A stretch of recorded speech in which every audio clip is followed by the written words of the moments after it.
이번에는 그 27페이지입니다. 이제 하나님에 관한 그 지식, 그리고 일단은 서론적인 의미에서 성경을 다루었죠. 그러니까 우리가 결국 하나님을 어떻게 알고 관계하고 믿고 또 그 앞에 살아가느냐, 그럼 이제 그 기초가 성경이라는 말씀을 드렸죠. 그러면 이제 성경에 대한 서론적인 얘기를 이제 끝내고 그 다음에 이제 어디로 들어가겠습니까? 당연히 하나님의 신론으로 들어가겠죠. 신론은 하나님께서 어떤 존재이시며 어떤 일을 하셨는지, 그러니까 그분의 그 존재와 사역에 대한 이야기를 하게 되는 건데, 삼위일체는 이제 그 존재, 그분이 어떻게 존재하시는가. 자, 그 다음에 그렇다면 이제 삼위일체로 우리가 들어가겠습니다. 삼위일체는 하나님에 대한 지식은 오로지 무엇을 통해서요?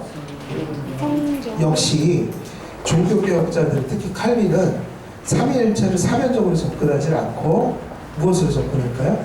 성경 대화, 성경을 통하여 삼위일체를 논증합니다. 그래서 삼위일체는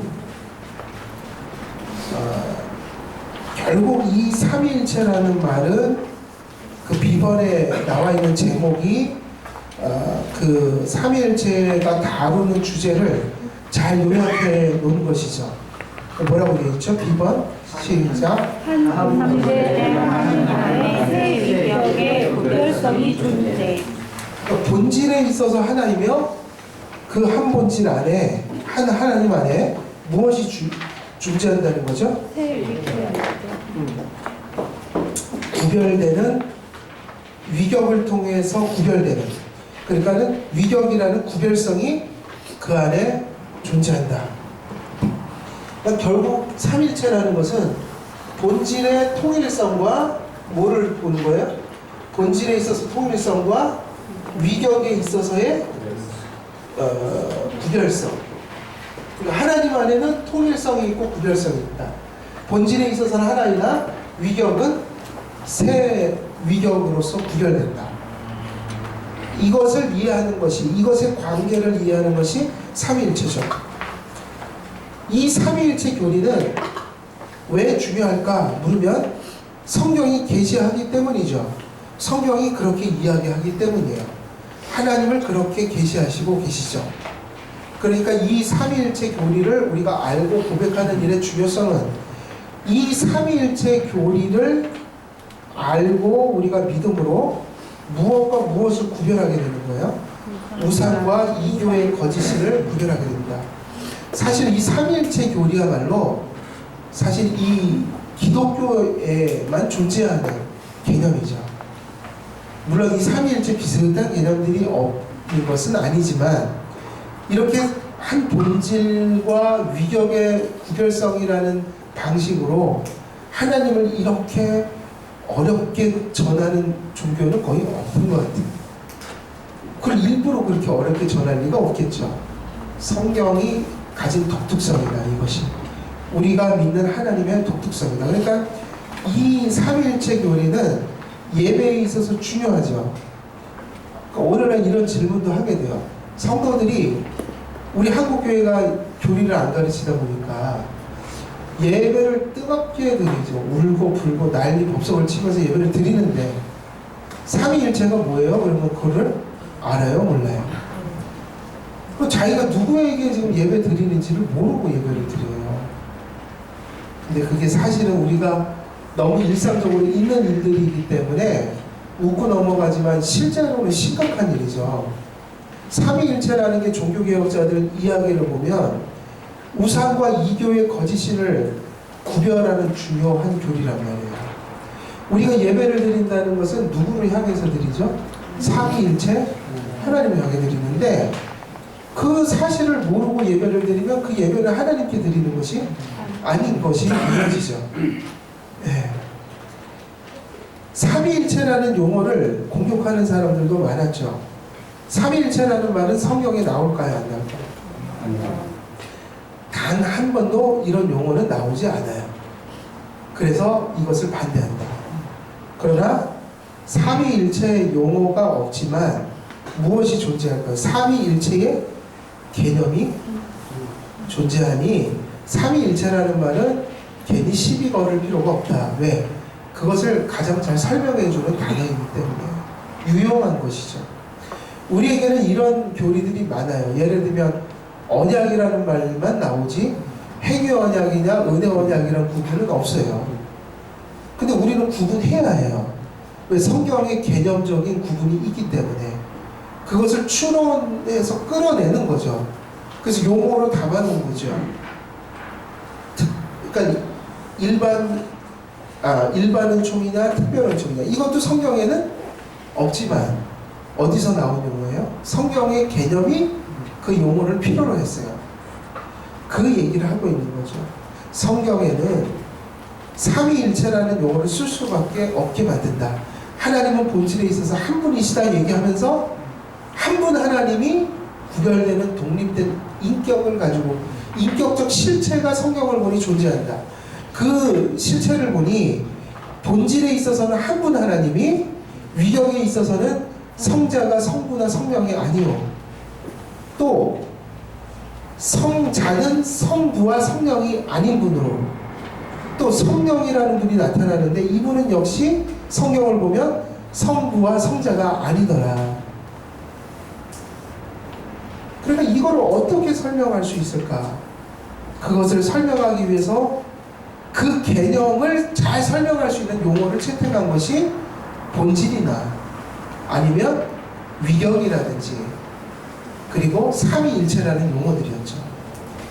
그러니까 성경이 있으니까 이 성경이 있는 한 이것을 잘 설명하는 용어로서 설명이 되고 다시 성경으로 돌아가 그 단어들이 가르치는 바가 발견된다면 아무 문제가 없는 거죠. 그러나 용어가 없어질 때에 문제가 있을까요? 없을까요? 이 용어를 없앴을 때에 어떤 문제가 발생할까요? 용어가 없어지면 대혼란에 빠지죠. 삼위일체라는 말과 교리체계가 존재하므로 성경이 가르치는 그것이 이런 내용이라는 커뮤니케이션을 할 수 있는 거거든요. 교회의 언어죠. 근데 만약에 이것이 없으면 이런 일이 벌어지는 거예요. 마치 바벨탑 사건이 그 한 족속들을 많은 민족으로 흩어버렸잖아요. 이유는 뭐죠? 뭐가 갈렸기 때문이요? 언어가. 다시 말하면 이 사람도 똑같은 삼위일체를 이해했어요. 근데 삼위일체란 말이 없으니 이 사람은 이 사람의 방식대로 이 사람은 이 사람의 방식대로 그러면 어떻게 될까요? 서로 정죄하고 싸움이 나겠죠. 그리고 반대로 이 사람은 이단이고 이 사람도 이단인데 통일된 용어가 없으니 그것이 잘못됐다라고 규정할 수가 없게 된단 말이에요. 또 속을 수도 있어요. 아닌데 옳은 것처럼.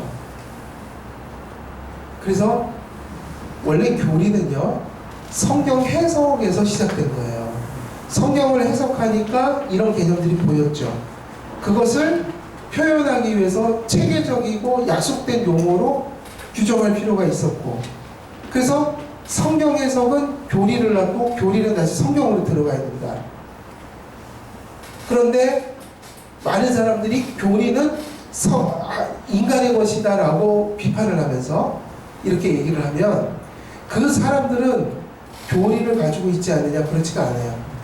여러분이 성경을 읽기 시작하면서부터 뭐를 하기 시작하죠? 자연적으로 성경을 읽는다는 것은 뭐를 하기 시작하는 거예요? 해석을 하게 되면 뭐가 나올까요? 교리적 판단이 나오는 거예요. 나는 이 구절을 이렇게 생각해. 이건 이거야. 그러니까 교리가 없는 사람이 존재할 수 있을까요? 없어요. 그러니까 교리를 반대하는 사람들은 자기 교리를 가지고 정통을 부인하고 싶은 거지 교리가 없는 사람은 없단 말이에요.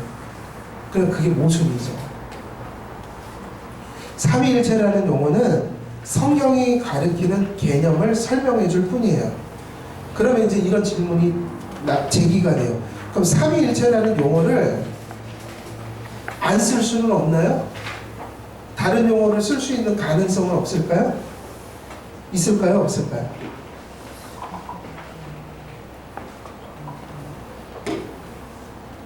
칼빈은 뭐라고 그랬을까요?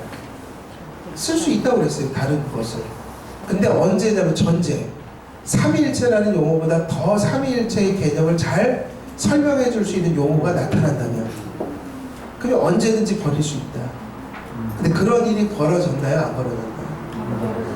예, 꼭 삼위일체를 다른 말을 쓰면 문제가 일어나기 시작해요. 그러니까 삼위일체가 지금까지는 최고의 용어인 거예요. 그거를 굳이 없애자고 하거나 다른 용어를 쓰려고 한다. 그래서 그 위치만니 같은 사람은 삼위일체라고 하지 않고 또 뭐라고 삼일 하나님 그러잖아요. 본질하고 인격이라는 말이 사라지면서 삼위일체 내용도 왜곡될 수 있어요. 위험해요. 삼일 하나님은 위험해요. 꼭 삼위일체 위격과 본질을 나타내는 그 말이 들어갈 필요가 있어요. 그걸 굳이 빼려고 하는 목적이 뭐예요? 그 개념을 파괴하고 싶은 거죠. 다른 얘기를 하고 싶은 거죠. 근데 그게 성경적이면 좋은데 성경적이지가 않다. 그래서 용어는 그 정도로 얘기할 수 있죠. 그래서 용어가 얼마나 중요한가. 유사본질이라는 말과 그 다음에 동일본질이라는 말 있잖아요. 유사본질, 동일본질. 예수님과 성부는 본질이 하나일까요? 두 개일까요? 예수님과 성령과 성자는 예수님과 성부와 성령은 본질 같죠? 그러니까 뭐가 맞아요? 동일 본질이 맞죠. 정통은 이렇게 얘기하죠. 근데 아리우스파가 있었어요. 아리우스파는 예수님은 원래 신이 아니었다. 근데 세례받을 때 신이 되었다. 신은 맞는데 시작이 있는 신이다. 하나님이 신성을 부여해 주셨다. 이렇게 얘기하면 이 예수는 본질에 있어서 누구보다 아래일까요? 성부보다 아래겠죠? 당연히. 그러니까 이 사람들은 뭐를 믿을까요? 동일이 아니라 비슷하다. 유사 본질. 그러니까 그 얘기를 하는 거예요. 간단하다는 거예요. 아리우스파가 오면 그것만 물으면 된다는 거예요. 너 동일 본질이 맞아? 유사 본질이 맞아? 그럼 성도들이 이렇게 한 100명이 앉아있는데 하나씩 물으면 돼요. 유사 본질이 맞아? 동일 본질이 맞아? 그러면 유사 본질이 맞아요? 그럼 누구예요 그게? 아리우스파란 말이에요. 걸러낼 수가 있어요. 신학 용어는 이래서 나온 거예요. 없어지면 큰일 나요. 유사 본질하고 동일 본질의 개념을 섞을 수 있어요. 얼렁뚱땅 넘어갈 수가 있어요. 교리는 몹시 중요한 겁니다. 세 번째, 삼위일체 개념 해석. 자, 그렇다면 시간이 없으니 뭉뚱그려서 이제 얘기를 하면요. 자, 칼빈이 얘기하는 삼위일체의 핵심은 그거예요. 성경을 보니 하나님은 한 분이더라. 그죠? 네. 그래서 구약에서는 여호와는 신명기 6장에 보면 여호와는 몇이신 하나님이라고 고백해요. 하나이신 하나님이시니 그러잖아요. 하나이신 여호와다. 한 분이시다. 성경을 쫙 보면 그거를 본질이란 말로 표현했고요. 그러니까 본질이란 말 자체가 하나님 안에는 세 분의 하나님이 계시지 않다. 하나님이 하나님 되는 것을 가진 그 분이 한 분이 계시다. 한 분. 본질이 하나다. 하나님이 몇 분이냐고 물으면 이런 식으로 다시 말하면 이렇게 본질이 세 개를 가진 그런 분이 계신 게 아니라 하나님은 아무리 찾아봐도 한 분으로 이야기할 수 있는 하나님이 하나님 되는 정말 그것을 가지고 계신 그 하나님이라는 존재가 세 분, 두 분 이런 복수가 아니라 몇 분이세요? 한 분이 계시더라. 우리 그걸 본질이라고 얘기하거든요. 본질. 하나님이 하나님 되게 하는 그것을 가진 분으로서의 그런 하나님이 몇 분이냐 그러면 성경은 하나이신 여호와다. 전능하고 전지하시고. 근데 이런 본질이 하나이신 하나님이 얘기되지만 성경을 보면 또 무슨 얘기를 하냐면 이 하나님 안에서 서로가 독립적으로 그리고 인격적으로 구별되는 어떤 실체가 또 있더라. 그러니까 위라는 말은 뭘까요? 본질이란 말이 아니라 본질이라는 것은 한 분이죠. 한 분 하나님 계시죠. 그러니까 한 본질을 가진 하나님을 성경은 얘기하더라. 근데 이 한 본질의 하나님이 어떤 식으로 존재하느냐 물으면 자기 존재 방식이 한 본질 안에 뭐가 보이기 시작하는 거예요? 뭐 하는 게 보이기 시작해 성경이? 그 하나님에 대해서 하나를 얘기하는 게 아니라 이제는 하나를 얘기하면서 그 하나 안에 뭐가 있다는 거예요? 구별을 얘기하더라 성경을 보니까. 그래서 아까 말씀드렸던 성부는 절대로 성자나 성령이 아니에요. 그래서 그 겟세마네에서 누가 막 그 피땀을 흘리면서 기도하셨죠? 예수님. 그 성자죠. 그러면 그 성자가 세례 받을 때 다 구분돼요. 비둘기처럼 내려온 분은 누구죠? 세례를 받은 자가 아니에요. 세례를 받은 자 위로 임했죠. 그리고 하늘에서 이는 내 사랑하는 아들이니 너희는 저의 말을 들으라. 음성을 들려주신 자는 성경을 보니까 구별을 해요. 성자도 아니고 성령도 아니라 그분은 그분들이 임하고 세례받는 동안에 하늘에서 말씀하셨죠. 그렇지 않다면 이렇게 예수님이 겟세마네에서 기도를 하는 동시에 하늘로 올라가서 다시 자기 기도를 받고 그런 일은 절대로 없어요. 본질에 있어서는 하나이신 하나님이 이 한 본질의 하나님 안에는 뭐가 있냐면 구별성이 있더라. 그래서 한 하나님이 어떤 방식으로 존재하는 걸 보았냐면 성자는 성부와 성령이 아닌 식으로, 또 성자는 성부와 성령이 아닌 것으로, 성령은 성부와 성자가 아닌 방식으로.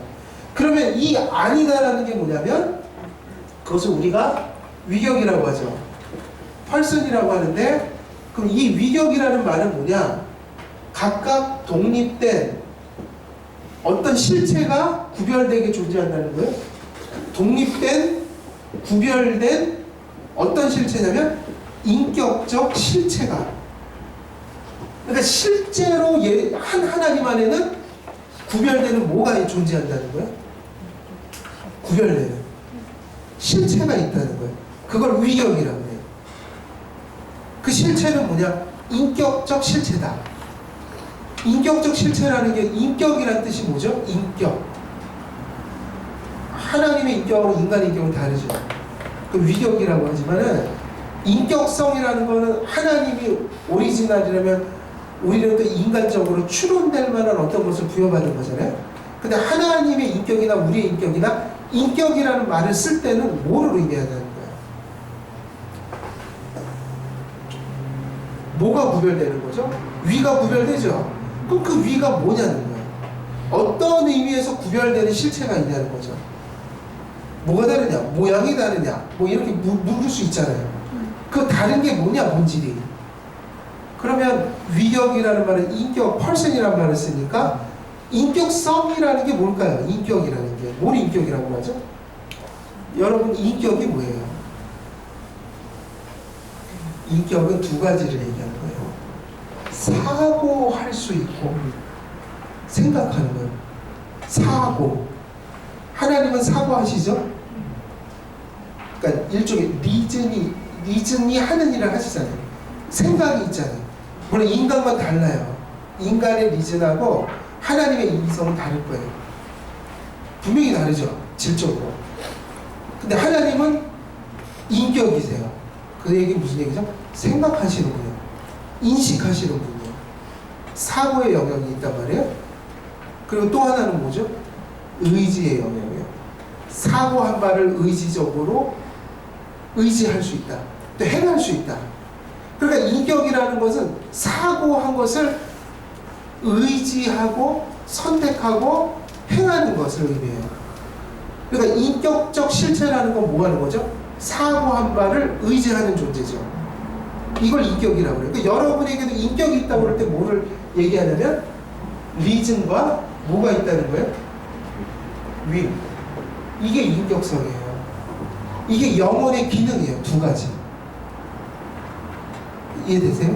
하나님이 인격적 존재라고 할 때 하나님 생각하시고 뭔가를 생각한 바대로 판단하셔서 의지하는 거, 윌, 바라고, 행하고 이런 인격적 활동을 할 수 있는 거예요. 근데 하나님 안에는 바로 이 사고하고 의지하는 실체가 있다. 인격이 있다. 그게 누구냐면 성부, 성자, 성령. 근데 본질이 아니에요. 한 본질의 하나님이 그 하나의 본질인 하나님이 어떤 양식으로 존재하느냐 그러면 구별된 인격적 세 가지 실체로 존재한다. 그래서 성부는 성자가 아닌 이런 식의 인격이 존재한다. 근데 그 인격은 어디 안에서 통일성을 갖는다고요? 이 세 인격이 구별되는 세 인격이 각자 생각하고 각자 사고하실 수 있고 각자 뭔가를 원하실 수 있는 이 하나님이 이 위격이 인격적 실체가 본질로 보면 세 개가 아니라 하나에 참여하고 있어요. 하나예요.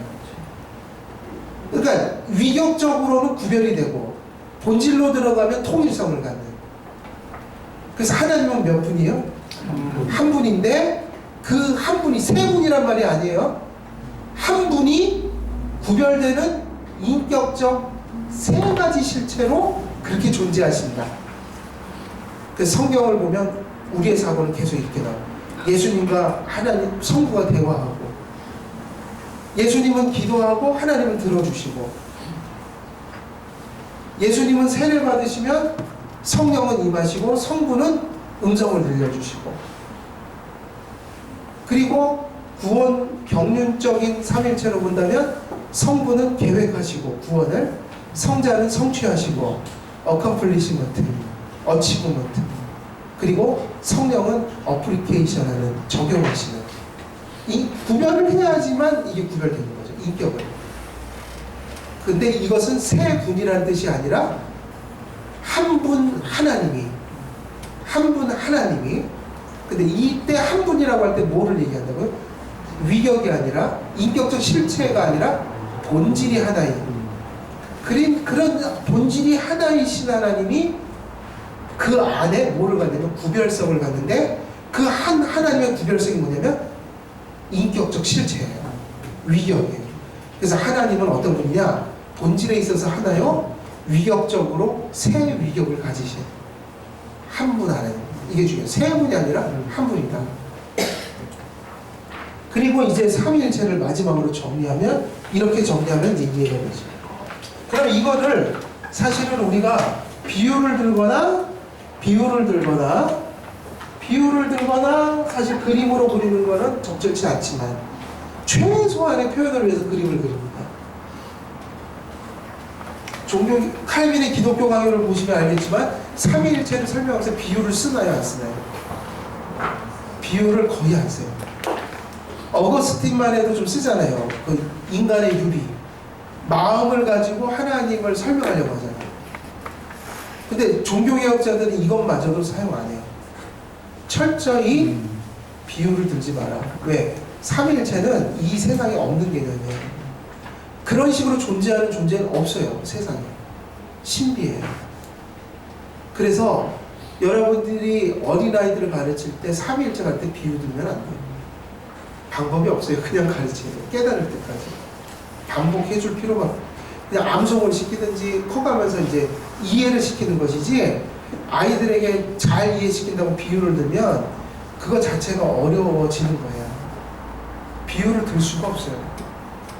일체 인간의 사변은 최소한으로 아까 얘기했던 성경에 있는 계명을 전달하기 위해서 철학적인 용어를 사용한다. 근데 그건 최소화를 했어요. 종교개혁자들은. 중세 때는 완전 인간의 사명으로 가득 넘쳤죠. 그거를 이성으로 설명하려고. 근데 종교개혁자들은 거의 다 버렸어요. 논증들을. 최소한 성경에 근거한 단순한 설명을 했어요. 이게 단순한 거예요. 그러면 우리가 어떻게, 사람은 실체와 본질이 이래요. 예를 들면 인격이라고 할 때 A라는 사람이 있고 B라는 사람이 C라는 사람이 있죠. 그러면 각각 인격이 몇이에요? 하나씩 있죠. 여기까지는 비슷할 수도 있어요. 그죠? 구별되니까. 구별은 잘 할 수 있잖아요. 근데 본질에 있어서는 다 어떻게 돼 있어요? 각 인격이 각 안에 본질을 인간으로서 인간으로 존재할 수 있는 본질 개별적으로 가지고 있죠. 사과는 사과의 실체가 있다면 사과도 사과가 될 수 있는 본질은 각자 하나씩 가지고 있는 거예요. 근데 하나님은 이렇게 존재하지 않고 이렇게 존재해요. 그래서 삼위일체는 이 세상에 없는 게 있어요. 본질이 몇 개라고요? 하나죠. 한 본질 안에 어떻게 되어 있는 거예요? 성부가 계시고 성자가 계시고 성령이 계신데, 이 그림보다 이게 낫다. 원래니까 제가 까먹었어요. 자, 다시 성부, 성자, 성령이죠. 각각 구별된 실체죠. 그러니까 뭐를 표시해 줘야 돼요? 아니다. 이분은 이분과 같이 않다. 근데 각 구별된, 독립된, 구별된 인격적 실체가 본질로 얘기하면 몇 개의 본질을 같이 가지고 있어요. 그래서 한 분이에요. 그래서 통일성 얘기하면 어디로 들어가야 돼요? 하나님은 한 분이야. 그러면 본질이에요. 그러나 구별돼. 그러면 본질이 아니라 위격, 인격적 실체가 구별된다. 서로가 같지 않다. 그러나 본질이 몇 개죠? 하나. 그러나 이 세상에는 이런 게 없죠. 이게 맞잖아요. 이렇게 성부, 성령 각자의, 그럼 몇 분이 되죠? 하나님? 세 분, 삼신론. 저랑 삼신론. 그리고 인격이 이게 다르지 않아. 그러면 그냥 같은 게 다른 방식으로 양태론. 양태론은 뭐를 부정하는 거죠? 구별성을 부정하는 거고, 삼신론은요, 통일성을 부정하는 거죠. 그러니까 이런 본질, 한 본질에 구별된 인격적 실체가 존재하는 것은 이 세상에 존재할 수 없어요. 여기까지가 기독교가 보편적으로 얘기할 수 있는 삼일체 설명이고 칼빈의 설명이라면, 그러면 이제 우리는 이 질문을 좀 하게 돼요. 그러면 우리가 이거를 믿음으로 받을 수 있죠. 이걸 우리는 믿잖아요. 이해도 하잖아요. 근데 여기서 더 나가면 이제 안 돼요. 여기서 더 나가면 그것은 성경이 아니라 철학이에요. 그럼 뭐를 질문하면 철학이 되는가? 그러면요, 그거 이해는 됐어요. 이런 게 있다는 거는. 이게 무슨 얘기인지 알겠어요. 그런데 제가 묻고 싶은 거는, 그러니까 어떻게 한 본질에 세 위격적 구별된 실체가 존재한다면 그게 어떤 방식으로 그렇게 되죠? 메커니즘을 물으면 어떤 방식으로 그렇게 되는지는 설명한 분이 계실까요? 안 계실까요? 설명 못해요. 그게 무슨 얘기냐면, 거기서부터는 성경이 설명한 적이 없다. How to, 어떤 방식으로 그렇게 가능합니까? 그거는 아무도 몰라요. 그래서 신학에는 뭐가 있냐면, 성경이 뭐 한 데까지 가라고 그랬어요? 성경이 말씀하시는 데까지 가고, 성경이 침묵하는 데서 우리도 어떻게 해야 된다? 멈춰야 되는데, 사람들이 교만해서 그거를 싫어해요. 그 영역으로 들어가면 그 사람 빠져 죽어요. 회의에 빠지거나 이단이 나오거나. 왜냐면 저 영역은, 그래서 우리가 신학을 공부할 때 이 부분을 일반적 학문하고 구별해서 우리가 이해해야 돼요. 사실은 일반적 학문도 논증의 한계가 있을까요? 없을까요? 과학도.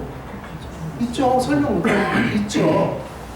이 겸손해야 되는데 꼭 신학에 오면은 이런 부분을 공격한단 말이에요. 그러니까 신학에는 모순이 있고